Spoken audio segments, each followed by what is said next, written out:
So we got a Jabari Smith video here today, and honestly, going into the season, I think he's going to have an impact on his team because obviously him being able to play great defense while also having a three-point shot is going to help the Rockets, in the long run.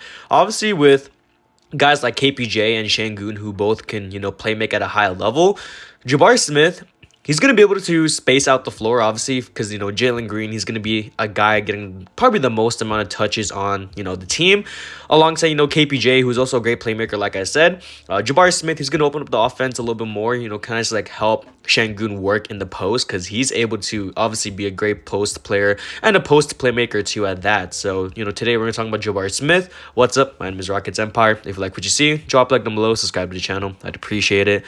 And let's get right into it. So, I got Jabari Smith's summer league stats right here. So in 5 games played and in all games he started, he averaged around 14 points per game.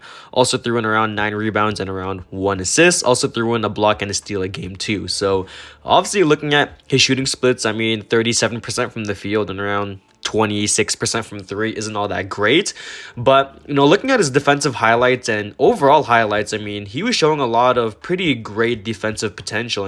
His on-ball defense and his ability to, shift his feet pretty quickly on defense is something that's very great to see.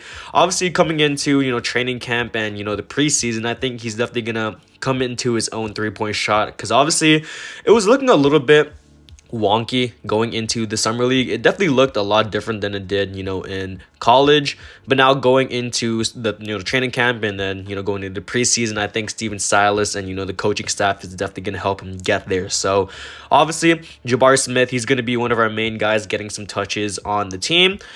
I would say he definitely would be the second scoring option, maybe third scoring option behind KPJ, depending on how Steven Silas sees the offense.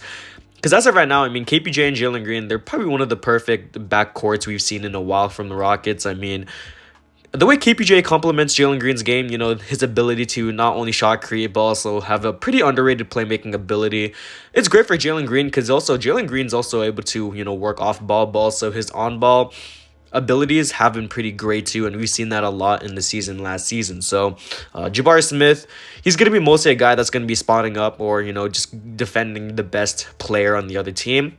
I think his frame is around like 6'10", also has around 220 pounds on him, so that's pretty great right there. Only 19 years old.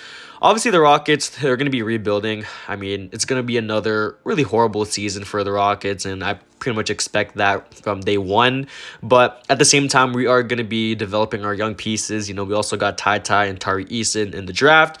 We still got Josh Christopher off the bench, who definitely has some defensive and offensive potential. Same thing with Usman Garuba. We have a lot of young guys on the roster, so it's going to be interesting to see what's going to be happening in the next 2 to 3 years when all of our pieces are developed. And I think Jabari Smith, he's definitely going to be one of our guys leading the team alongside Jalen Green. So in terms of his future and what his potential can be in the league, he's probably at best going to be a 3-and-D type of player, or at least for that part, probably a good two-way player. I wouldn't even project him to be a star at that. Maybe a really solid role player. And as much hate as I'm going to get for that, really the reason for that is because, looking at back in the draft when everyone thought Paolo Banchero would drop down to the 3rd pick, it would be really difficult if Paolo Banchero was on the Rockets because he's more of an on-ball guy, a primary ball handler guy.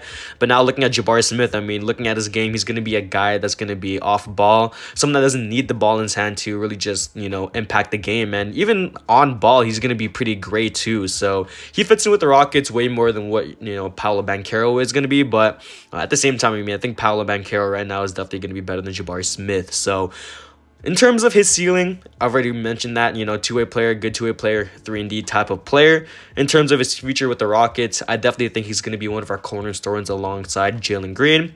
Obviously, KPJ and Şengün are also going to be there too. Now, the 3, definitely going to be up there in the air. I think Jae'sean Tate probably starts off at the 3 or Eric Gordon, one of the two.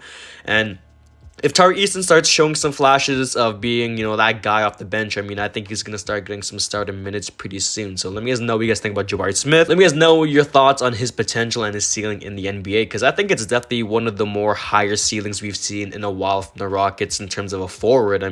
Looking at previous players that have played for the Rockets, not really a ton. that have been like Jabari Smith. I mean, PJ Tucker, obviously, but he's more of a role player. Same thing with Robert Covington. Clint Capella's more of a center.